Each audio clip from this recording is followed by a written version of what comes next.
Nós falamos, estudando Gênesis 35, de 9 a 15, nós falamos que Deus escolheu um homem para dar andamento ao seu plano.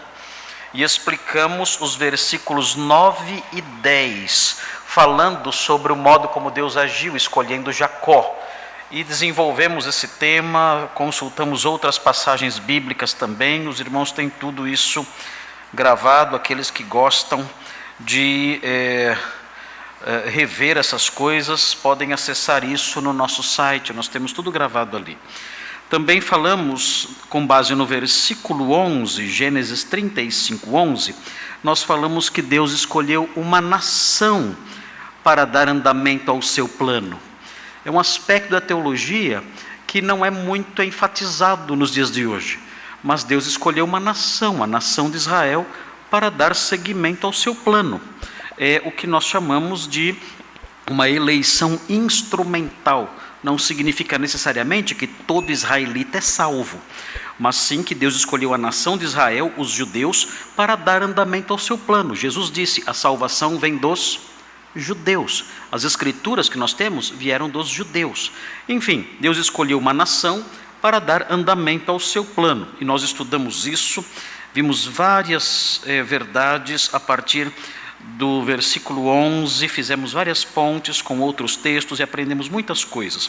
E por último, nós dissemos na semana passada, quase que encerrando o que nós chamamos de uma perícope, um pedaço do texto, quase encerrando o pedaço do texto que vai até o versículo 15, nós falamos que Deus escolheu uma terra para dar andamento ao seu plano. E eu particularmente, eu gosto muito de falar sobre isso, sobre essa dimensão, e eu fiquei bastante empolgado em compartilhar. Eu comparei as informações com pequenos tijolinhos que os irmãos deveriam colocar aí na construção da sua casa teológica, para que pudessem se abrigar nela e dentro dela desfrutar desse conhecimento que nós tivemos aqui, lendo os textos que lemos e realçando a importância da terra prometida para os planos de Deus no futuro. E eu quis enfatizar bastante para os irmãos a concretude da nossa salvação futura, para anular e apagar da mente dos irmãos a ideia de uma salvação que é meramente etérea, como se nós fôssemos virar fantasmas e viver eternamente como fantasminhas, flutuando lá pela eternidade. Isso não é verdade. A nossa salvação é de uma concretude chocante até para aqueles que não têm conhecimento dessas coisas. Nós vamos viver como ressurretos num reino glorioso, dirigido por um rei eterno, que regerá as nações com cetro de ferro. E aprendemos que esse reino será entregue ao Pai. E então, quando esse reino for entregue ao Pai, então nós desfrutaremos da eternidade desse reino num novo céu e numa nova terra. E tudo isso é muito concreto, tudo isso tem substância. E nós então viveremos na restauração de todas as coisas, naquilo que Agostinho chamou de o fim sem fim. Essa é a nossa salvação, é o fim sem fim. E vamos entrar nisso um dia, conforme estudamos no domingo passado. E nós chegamos então hoje à conclusão desse texto nos versículos 14 e 15. São 2 versículos apenas, e eu quero compartilhar com os irmãos esses 2 versículos. Eu queria ter falado na semana passada sobre eles, mas não deu tempo, porque na verdade eu tive que passar para os irmãos os 5 tijolinhos, esses 5 tijolinhos de conhecimento tomaram todo o tempo do sermão, e eu acho que até acabei meio atrasado, não lembro agora, eu acho que até acabei meio tarde, não foi? Os irmãos se lembram? Aqueles que costumam sair correndo da igreja devem se lembrar, né? Mas eu acho que eu atrasei até um pouquinho, porque eu queria entregar os 5 tijolinhos aí. Alguns irmãos disseram: pastor, a minha carriolinha está pesada, eu não estou aguentando carregar tanto tijolinho nessa carriolinha. Mas é bom, graças a Deus por isso, que temos tudo isso, temos aprendido tantas coisas. E claro que esse conhecimento, ele tem por objetivo fazer com que cresçamos na nossa santificação, na nossa gratidão a Deus.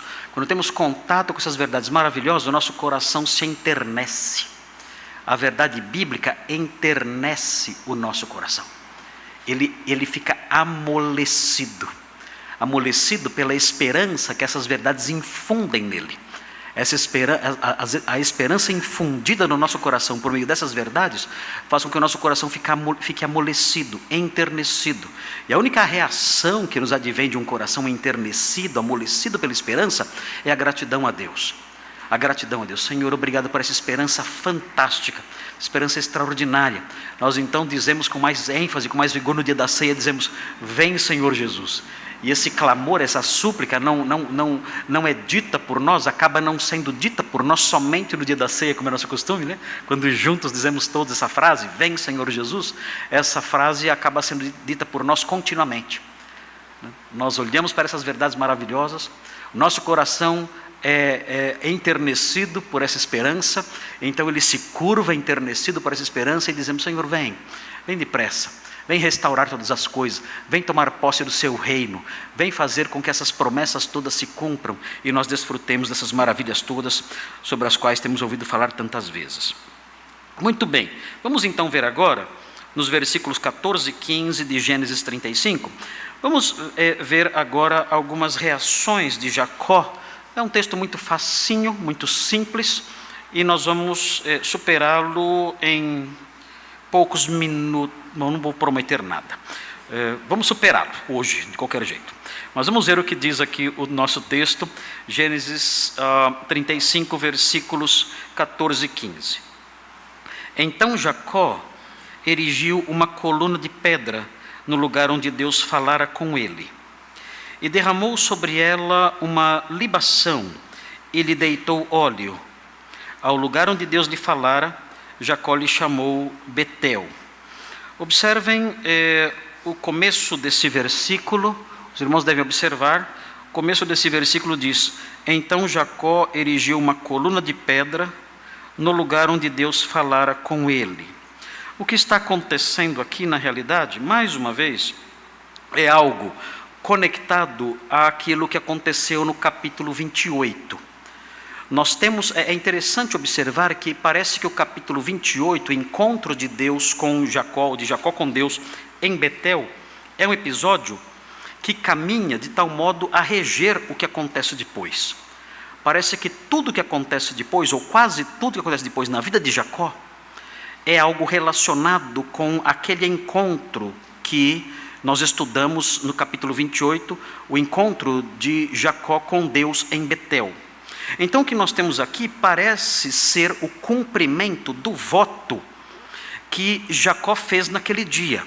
Os irmãos se lembram, Jacó teve um sonho em Betel, e naquele sonho Deus se manifestou a ele. E ele estava fugindo de seu irmão havia jurado matá-lo, porque ele havia roubado a bênção de Isaque, que estava cego. Ele estava fugindo então de seu irmão com a ajuda de sua mãe, e no caminho, diante de uma viagem tão perigosa, ele fez um voto, depois que ele teve o sonho da escada, em que ele viu Deus junto dele, e uma escada que ligava o céu à terra, e os anjos subindo e descendo ali. Nós falamos muito sobre esse assunto, explicamos esse sonho, mas notem, na ocasião, no capítulo 28, vire as páginas da Bíblia algumas vezes, e chegue no capítulo 28, você encontra aqui, no capítulo 28, versículos 20 e 21, você encontra o voto que Jacó fez. Ele diz ali naquela ocasião, depois que ele teve o sonho ali da escada, diz assim: fez também Jacó um voto, ele fez uma promessa, ele estabeleceu um propósito aqui na vida dele em relação a Deus. Ele disse, dizendo: se Deus for comigo, e nós já estudamos tudo e aprendemos que Deus foi com ele, Deus o abençoou. Se Deus for comigo e me guardar nessa jornada que empreendo, e Deus fez isso, nós estudamos tudo isso, estamos estudando isso há meses e meses. Deus fez tudo isso, Deus o guardou na jornada que ele estava empreendendo, e me der pão para comer e roupa que me vista. Deus deu muito mais do que isso. Deus fez ele ficar rico, ele ficou riquíssimo, ele teve muito mais do que pão e roupa. E o texto prossegue: de maneira que eu volte em paz para a casa de meu pai. Isso ainda não aconteceu. Isso vai acontecer no capítulo 35. Isso vai acontecer. Isso está prestes a acontecer. Vai acontecer daqui a pouquinho. Vai acontecer isso. Ele chegar e encontrar de novo seu pai. Isso vai acontecer daqui a pouquinho. Mas ele sabe que está prestes a acontecer. Dentro de pouco tempo, alguns dias talvez. Então o Senhor será o meu Deus. Aqui nós temos essa promessa. O Senhor, Yahweh, será o meu Deus. Eu vou adorá-lo. Eu vou servi-lo. Eu vou cultuá-lo.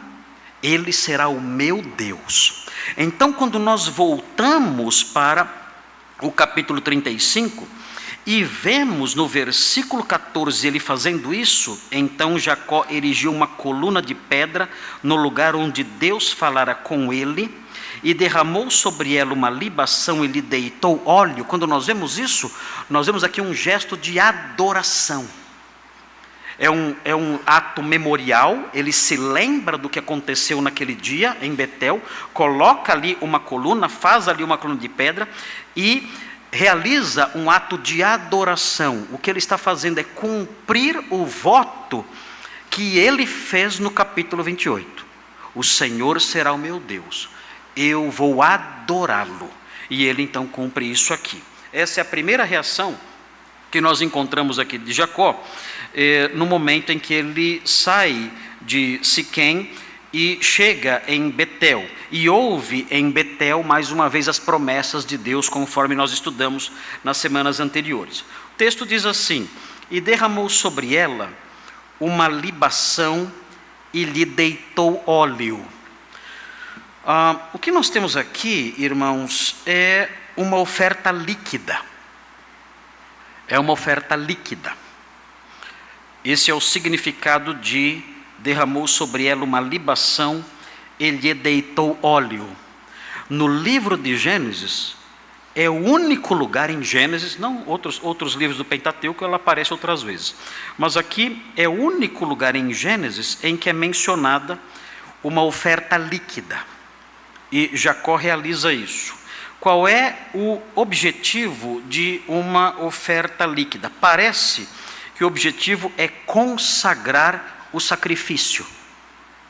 É uma espécie de último ato sacrificial. A pessoa realiza o sacrifício e derrama sobre ele ali uma oferenda líquida. E isso seria um ato de consagração, um último ato sacrificial, consumando aquela adoração então. É muito interessante porque o apóstolo Paulo pegou essa figura e aplicou a si próprio. É muito bonito o que o apóstolo Paulo faz com essa figura presente aqui no Antigo Testamento, que é pela primeira vez mencionada na Bíblia aqui em Gênesis 35:14. Virem as páginas da Bíblia, corram lá para o Novo Testamento e vejam o que o apóstolo Paulo disse em Filipenses.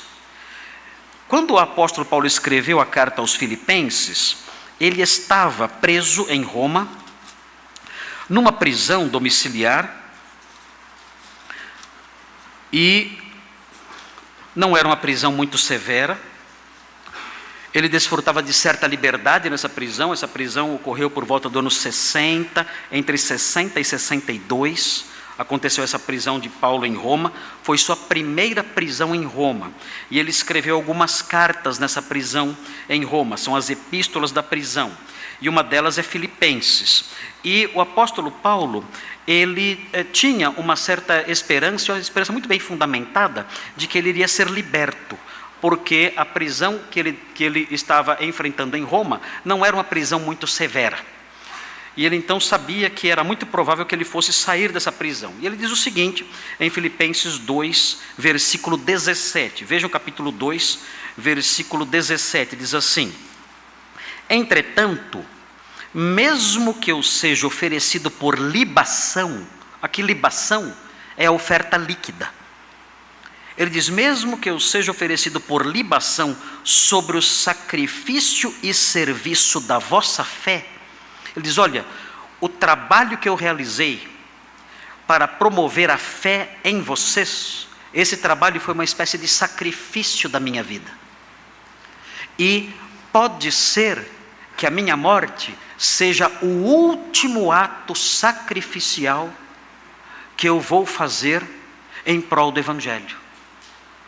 E ele diz, mesmo que isso aconteça, mesmo que eu morra, mesmo que eu seja condenado à morte e morra, e que isso seja o meu último ato sacrificial, depois de ter me dedicado ao trabalho em prol de vocês, mesmo que isso aconteça, eu me alegro e com todos vós me congratulo.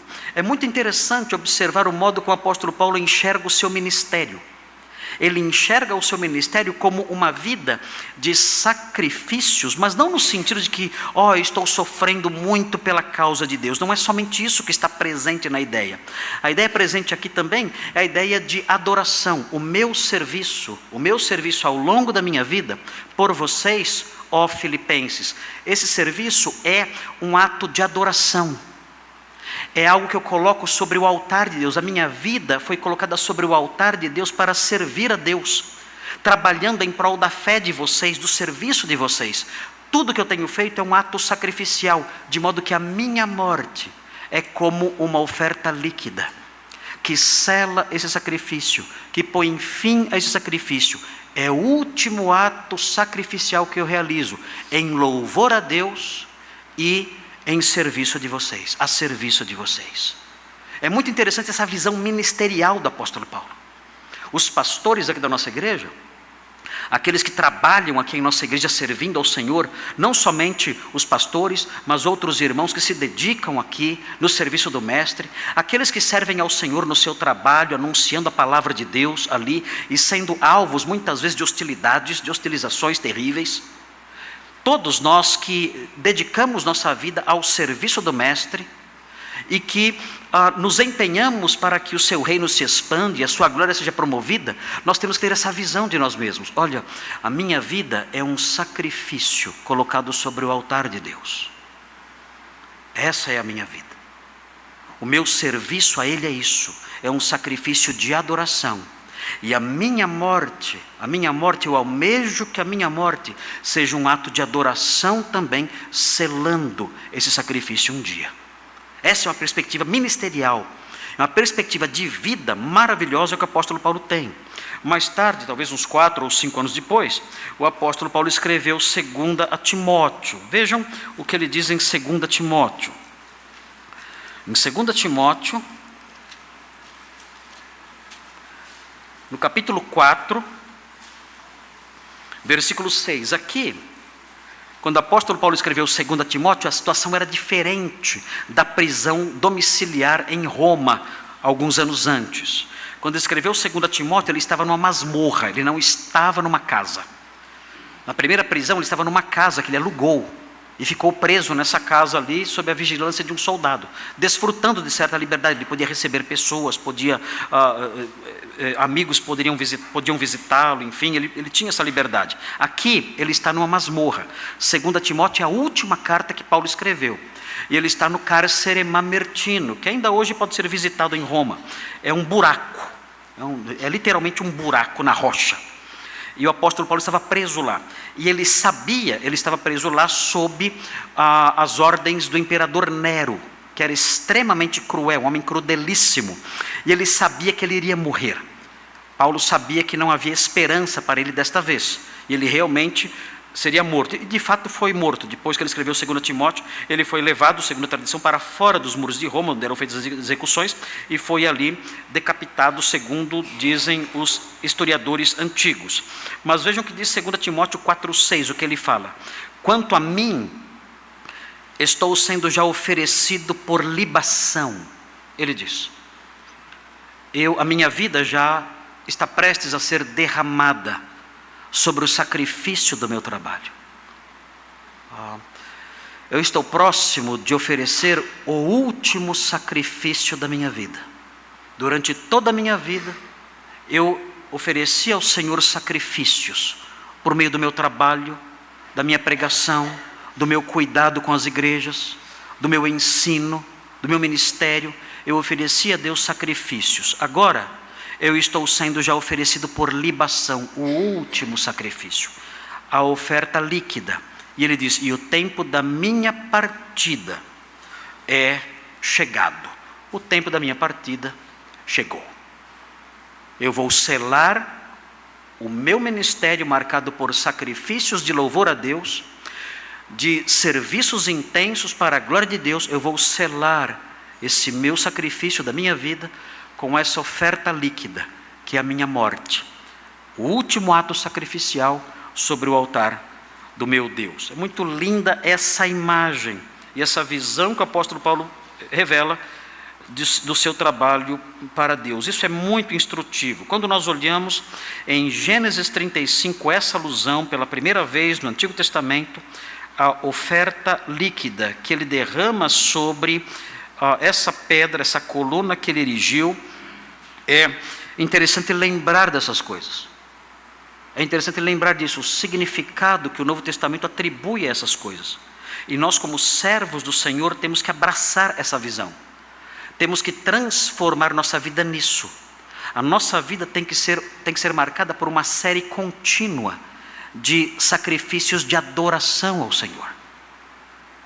A nossa vida tem que ser marcada por uma série contínua de sacrifícios de serviço ao Senhor. Assim deve ser a vida do homem de Deus. O apóstolo Paulo chega a dizer que a nossa vida, nós devemos colocá-la sobre o altar dele. Rogo-vos, pois, irmãos, pelas misericórdias de Deus, que apresenteis os vossos corpos em sacrifício vivo, santo e agradável a Deus, ele diz. Diz, nossa vida tem que ser isso. Essa é a nossa filosofia de vida, é a filosofia de vida do cristão. O cristão tem que abraçar essa filosofia de vida. Minha vida é uma vida de sacrifícios de louvor, de sacrifícios de serviço ao meu Deus.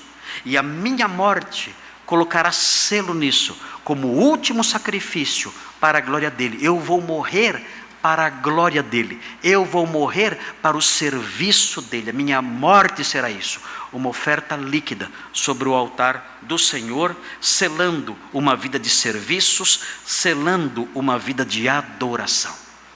Essa deve ser a nossa vida, essa deve ser a nossa expectativa, especialmente quando lembramos dessa figura interessante apontada no versículo 14.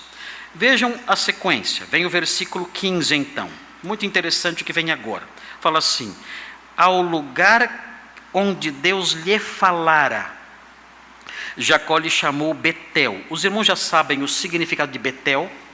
Betel significa a casa de Deus, Beit Elohim, a casa de Deus, a casa de El, a casa de El. El é a forma curta de Elohim, Deus, o forte. Elohim, os irmãos já conhecem, falamos sobre isso já, inclusive acho que foi no sermão passado ou retrasado, falamos que Elohim significa Deus forte, é um plural majestático. Elohim é plural, é um plural majestático para destacar a grandeza e a força de Deus, seu poder imenso, um Deus que vale por milhares de deuses. Seria essa ideia presente nesse plural majestático. Aqui, Jacó chama o lugar novamente de Betel. Ele já chamou de Betel anteriormente, aqui ele chama novamente de Betel, casa de Deus. E notem, o texto diz assim no comecinho: ao lugar onde Deus lhe falara. Se os irmãos olharem o versículo 13 diz assim: e Deus se retirou dele, elevando-se do lugar onde lhe falara. Aparece de novo essa expressão, lugar onde Deus lhe falara. Vejam no versículo 14, então Jacó erigiu uma coluna de pedra no lugar onde Deus falara com ele. Então você encontra nos versículos 13, 14 e 15, 3 vezes a expressão lugar onde Deus lhe falara. Por que é importante isso? Porque esses 3 versículos realçam essa expressão, lugar onde Deus lhe falara, lugar onde Deus lhe falara, e de novo, lugar onde Deus lhe falara. Por que ele faz isso? Porque o escritor quer destacar que o que está acontecendo aqui, aconteceu no tempo e no espaço. Não é uma historieta, não é uma fábula.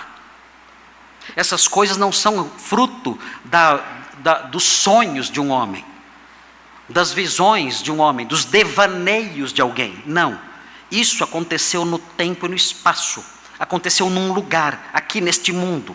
Houve um lugar aqui neste mundo em que essas coisas aconteceram. Houve um lugar em que Deus falou com ele. E Deus falou com ele de tal forma que tocou no seu coração.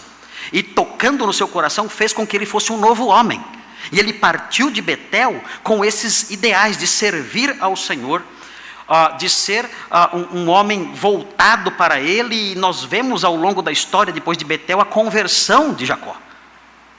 Ele deixou de ser o mesmo homem e passou a ser um servo do Senhor. E isso tudo aconteceu porque houve um lugar onde Deus lhe falara. Isso aconteceu na história dele, num lugar específico. E isso é importante para a nossa fé. A nossa fé, irmãos, não é resultado de devaneios mentais.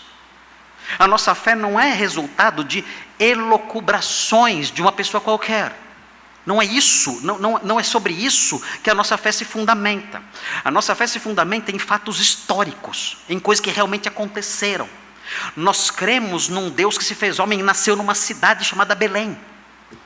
Nós cremos que esse Deus que se fez homem foi morto numa cruz em Jerusalém, do lado de fora dos muros de Jerusalém. Nós cremos que esse Deus, homem, que foi morto nos arredores de Jerusalém, ele foi colocado numa sepultura de verdade, cavada na rocha, escavada na rocha, e ele saiu de lá. E isso aconteceu num dia específico, num domingo pela manhã, num jardim em Jerusalém. A nossa fé é fundamentada em fatos, em história. E expressões como essa mostram essas coisas. Nós estamos falando aqui de história. História com H maiúsculo. Essas coisas aconteceram. E aconteceram, Jacó teve um encontro com Deus de fato, num lugar específico. E Deus falou com ele, e ele foi transformado num novo homem. E isso é importante para a nossa fé, porque a nossa fé conta com isso. A nossa fé conta com o fator história, com o fato desses eventos todos serem marcados por historicidade. Bem, nós chegamos ao fim do versículo 15 e terminamos então essa perícope, e temos agora que começar os versículos 16 a 21, a 22, melhor, a 21. E nós vamos iniciar isso hoje. Mas antes, queridos, eu gostaria de fazer um exercício de memória com vocês aqui agora. Talvez vocês possam se ajudar nisso agora. O texto aqui diz que houve um lugar ali em Betel, hoje, esse local fica na Cisjordânia.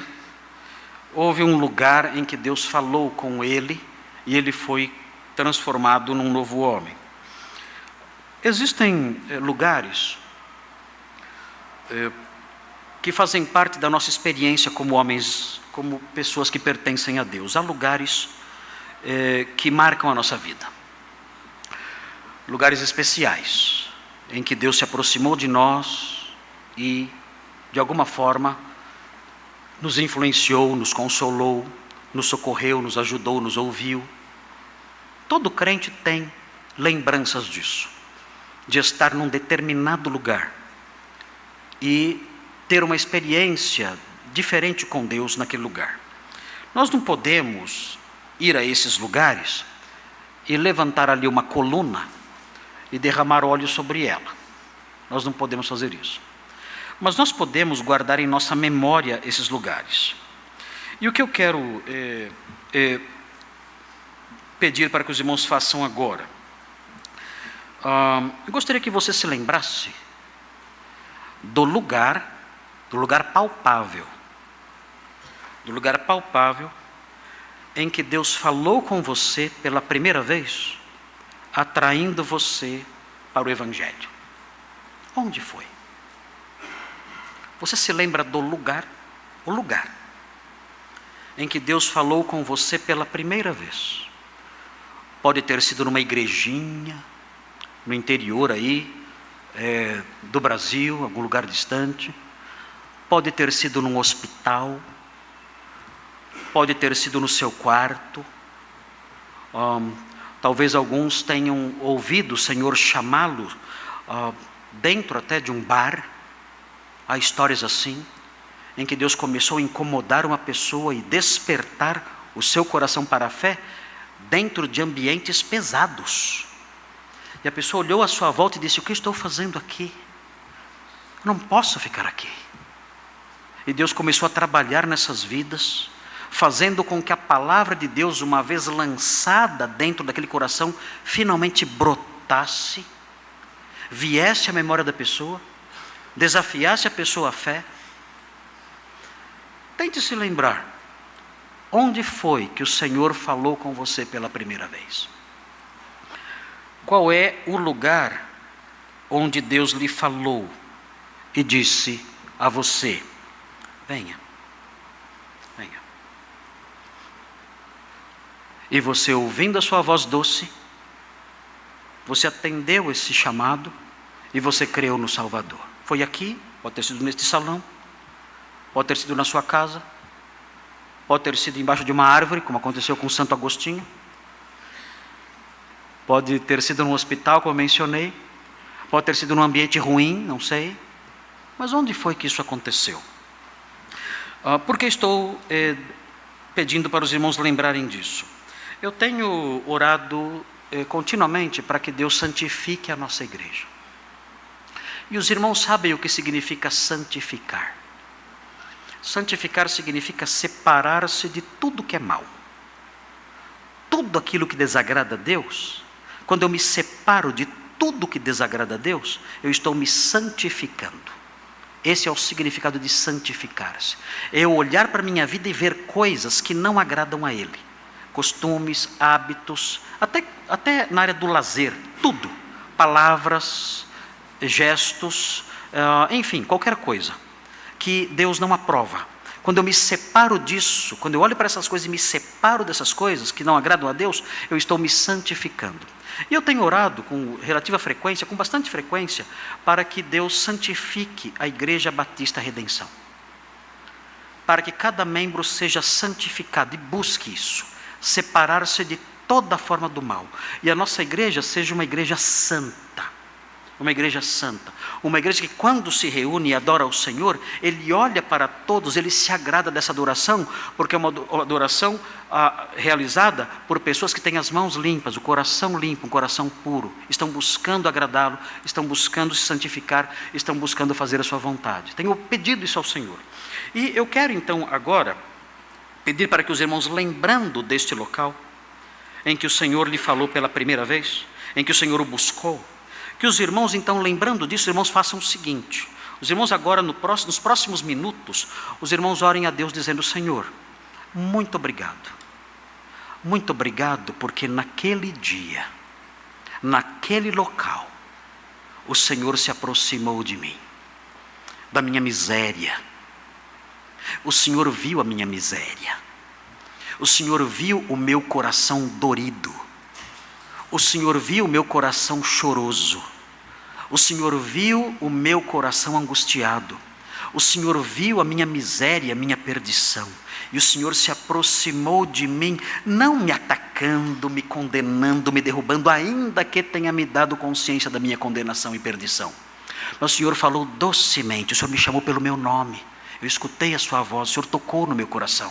O Evangelho foi entrando em minha alma fortemente, eu não pude resistir àquela avalanche, aquele tsunami de graça.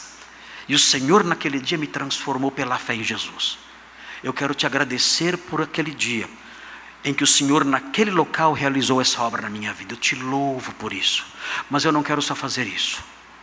Eu quero, grato ao Senhor, por aquele dia em que o Senhor me buscou, eu quero agora.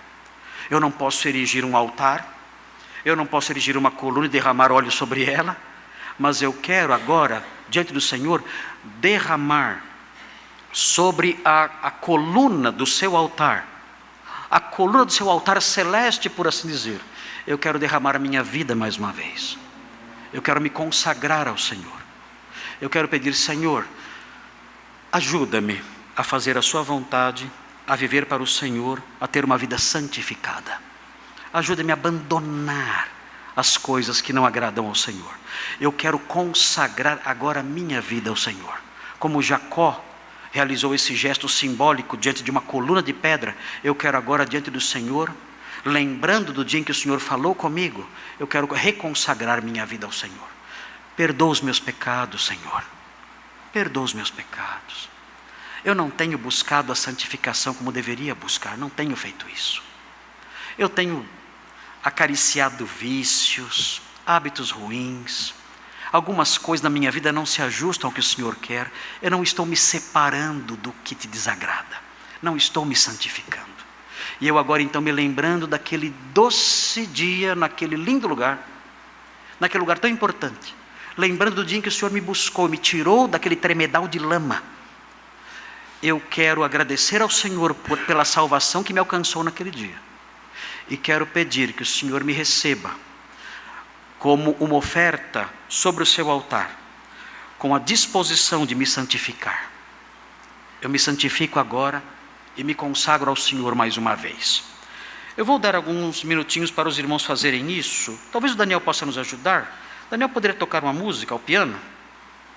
Daniel, eu lembro de uma música, desculpe pegar você de surpresa, mas eu lembro de uma música que é antiga, nós cantávamos há muito tempo atrás, quando eu era criança. É uma música que diz assim: quando cego eu andei, bem perdido vaguei, longe, longe do meu Salvador. É uma autobiografia, é a história de cada um de nós. Nós estávamos andando cegos, perdidos, sem esperança nenhuma, cansados, mas nós um dia tivemos a nossa cegueira removida, e nós olhamos para a cruz, e nós vimos o nosso pecado castigado em Jesus. Nós olhamos para as chagas do Salvador, e vimos os nossos pecados sendo punidos no corpo santo dele, e nós cremos naquele dia, e os nossos olhos foram abertos, e nós agora nos alegramos em sua luz. Nós vamos ouvir essa música, pode ser essa? Nós vamos ouvir essa música agora, Daniel vai tocar 2 vezes. Enquanto ele estiver tocando, nós vamos agradecer a Deus pela salvação que Ele nos deu, e vamos reconsagrar nossa vida a Ele, pedindo perdão pelos nossos pecados, estabelecendo o propósito de nos separarmos de tudo que desagrada. Daniel.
Obrigado, Senhor, porque um dia, em algum lugar, no passado, talvez num futuro distante, talvez num passado distante, talvez num passado mais recente, o Senhor nos alcançou.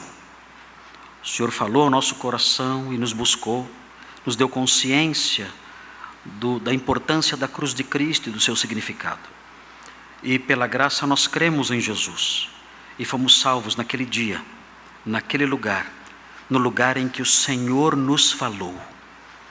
Muito obrigado, porque isso aconteceu conosco na nossa história e foi tão real e mudou a nossa vida para sempre.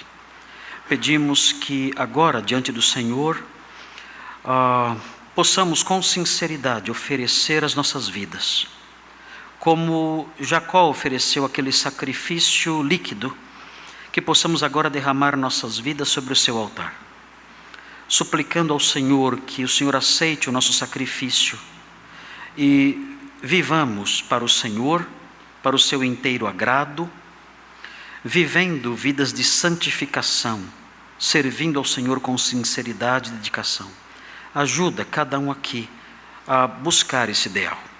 E pedimos que aqueles que ainda não te conhecem, que estão aqui nesta noite, pedimos que aqueles que estão nos ouvindo em casa e aqueles que vão nos ouvir depois, quando assistirem essa pregação gravada, nós pedimos por todos aqueles nessas condições que ainda não conhecem o Senhor, que o Senhor lhes fale ao coração por meio do Evangelho da cruz, que eles possam ter consciência da sua perdição, da sua pecaminosidade, da sua vileza, e possam se aproximar de Jesus pela fé, crer nele como Salvador, como substituto oferecido na cruz dos seus pecados, e possam assim, crendo nele, desfrutar da alegria da sua luz.